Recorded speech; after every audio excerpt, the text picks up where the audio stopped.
Alright guys, so here's the review of the Vanbanner Adroit GMT. So this is another interesting watch from Vanbanner. Checked out a few on the channel now. They always offer something a little bit different. So if you haven't seen the others, I've got a couple down here. If you want to check those out, I'll leave a link to them up in the top. And I'll leave a link to the playlist down in the description as well. So I'll quickly pop the watch to one side, and we'll quickly go over the packaging. I'm not going to go into detail on it though, because you've probably seen it before. But just for those who haven't, I'll quickly show you it. So we've got that Vanbanner logo there. And then it's just a metal box, nothing fancy, but it does the job. But we'll get that to one side and we'll get right down to the watch. And here it is. And it is a really good looking piece, I think. So if you're not keen on this black dial version, they actually do a blue one as well, which I think also looks really good. So before we go into this any more detail, let's go over the dimensions first. So we've got a diameter of 40mm, thickness of 13, lug width of 20, and then the all important lug to lug is coming in at 46.5. When it comes to the weight, we've got 163 grams with all the links included. Size for my 7-inch wrist is coming in at 146. If we take a quick look at the side profile, we can see why we've got a nice compact lug to lug. It's because we've got those nice curved lugs, which are also drilled as well, so swapping straps will be easy. Then we've got these nice female end links, and it's a really nice bracelet as well actually. So we've got a mixture of brushed and polished, those centre links being polished obviously. And it is a design I've not seen before. Do quite like it. And on the sides they are brushed as well. When it comes to the rest of the case, it's mainly brushed, which is really nicely finished. The only bit of the case that isn't brushed is these polished chamfered edges, which again, just break it up slightly. And then when we flip around to the other side, we've got that Vanbanner branding on there. Not overly keen on it, but it's fairly subtle. It's not really deep, so it's pretty much something you can ignore the majority of the time you're wearing it. Getting back to the bracelet, you can see we've got a butterfly clasp. Not my favourite, but works well enough. But because the links are so small, you can actually get a decent fit. So here's the links I've taken out. And as you can see, it's a 3-link bracelet. And then when it comes to whether it's screws or push pins, we've got screws, which is always good.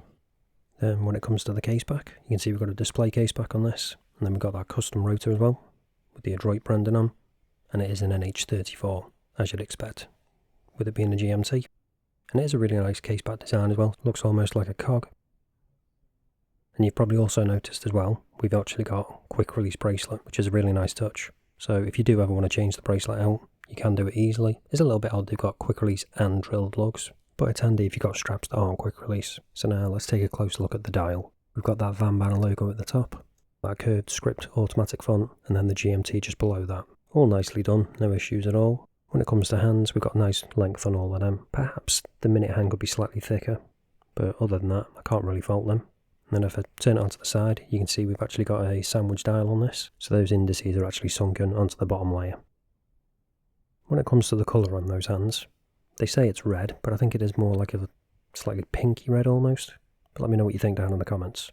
As for the rest of the dial, you can see we've got that integrated colour matched date wheel, which I do like the fact that it's colour matched, but it's at the 430, not my favourite position. Would have preferred it at the 6 personally, but again, personal preference. But the fact that it blends in because it is colour matched does help to make it quite subtle. Then we've got that printed minute tracker around the outside, and that's pretty much it in terms of the actual stuff on the dial. So you might have noticed while we've been doing this, it is actually a textured dial as well.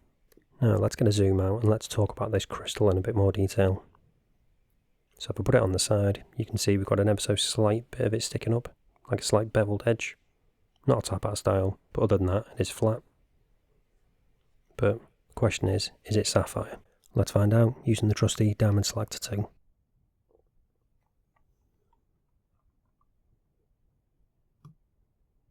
And yep, we have got sapphire crystal.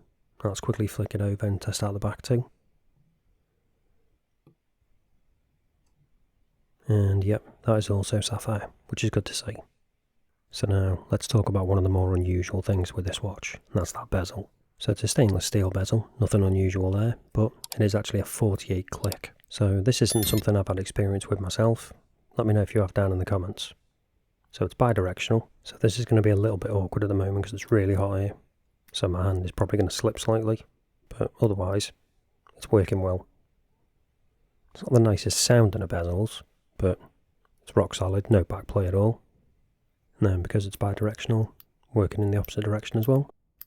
Again, working just fine, apart from it being slightly awkward because I'm really hot and sweaty at the moment because it's just boiling hot here and I'm in a hot room, windows shut, lights on, making it even worse. But otherwise, really nice bezel.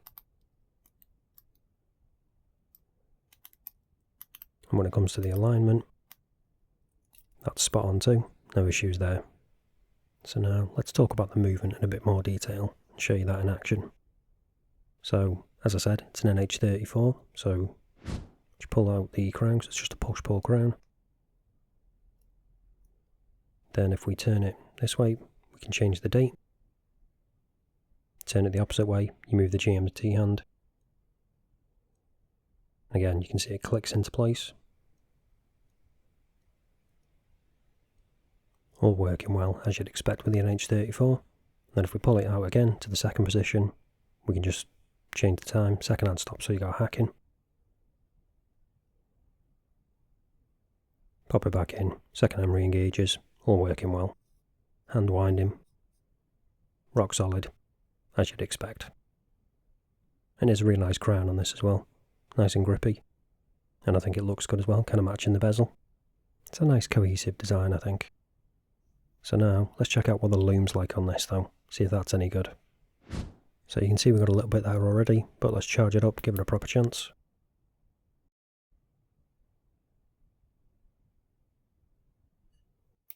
And there we go. So as you can see, initially, got a really good amount of loom on here, and an interesting combination of loom as well.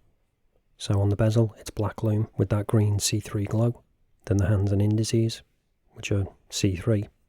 And then you can also see that triangle up at the top, that's actually like a red kind of colour, which is pretty cool.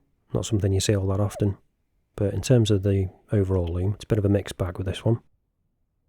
So when it comes to that loom on the bezel, the black loom, as you can see, it's beginning to fade already. As you kind of expect with it being black loom, it's not the best, never gonna be.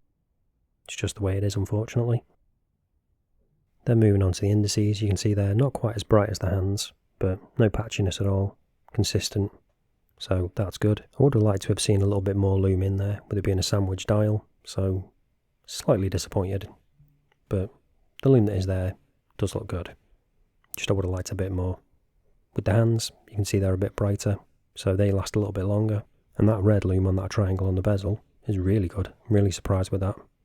Would have been nice if they'd used some of that on the tip of the GMT hand, I think, just to differentiate it from the rest of the hands and the indices.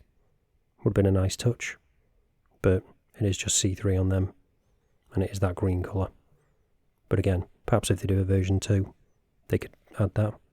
As I say, it just makes it easier to see, and it just adds a little bit more flair as well. So overall, bit of a mixed bag, as I say, but with the bits that you're going to need, the hands and that loom pip, well, loom triangle in this case, they last a good amount of time. The indices, slightly less so, and then obviously that bezel, the numbers, not all that useful in terms of loom. You're not realistically going to be diving with this, it's a GMT watch, and water resistance is only 100 metres anyway. So you're probably wondering, how much is all this going to cost you? So at the moment they've actually got a discount on, that runs until the 31st of October, so you can get it for $388 Canadian dollars, because it's a Canadian brand. That works out to about $290 US dollars, £232, and €270. But again, if you do want to get it at that price, make sure you get it before the 31st of October, and the link will be down in the description if you do want to pick one up. Obviously after that, the price will go up. Oh, and I forgot to mention as well, they're only going to be making 150 of these. So I'm not 100% sure if it's 150 of each colour, or just 150 in total. I imagine it's probably going to be of each colour, but again, link will be down in the description for all the details. So I don't know what you think, but I think that's a really good deal for what you're getting. For a watch that's under $300, which is a GMT, it's got a 48 click bezel, which is pretty unusual. It's got a really nice case shape, nice finishing, that pretty unique bracelet. Then when it comes to the dial, you've got that really nice textured sandwich dial, which again, not something you see all that often. Textured and sandwich dial.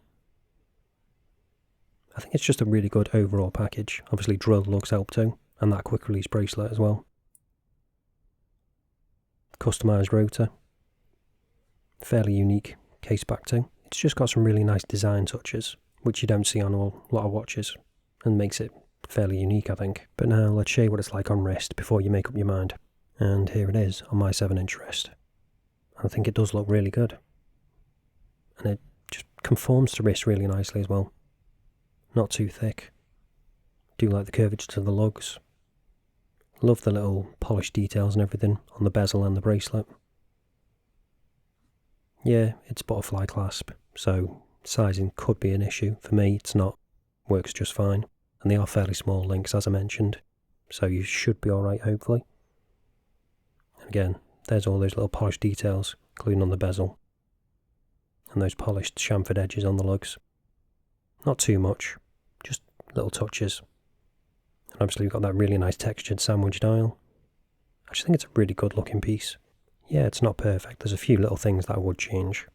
I would have liked to seen some of that red coloured loom on that GMT hand. Just to differentiate it a bit, would have been nice. Improve the loom so it's consistent across the hands and the indices. And as I've already touched on, butterfly clasps aren't my favourite. Would have preferred a little bit of micro adjust, but that's, again, not a major issue. Things I can look past. I don't think they're deal breakers, but let me know down in the comments. Are things like that deal breakers for you? If they aren't, don't forget, link is down in the description if you do want to pick one up. Make sure you do it before the 31st of October to get that best price. But that's it for this one, guys. Thanks for watching, and I'll see you in the next one.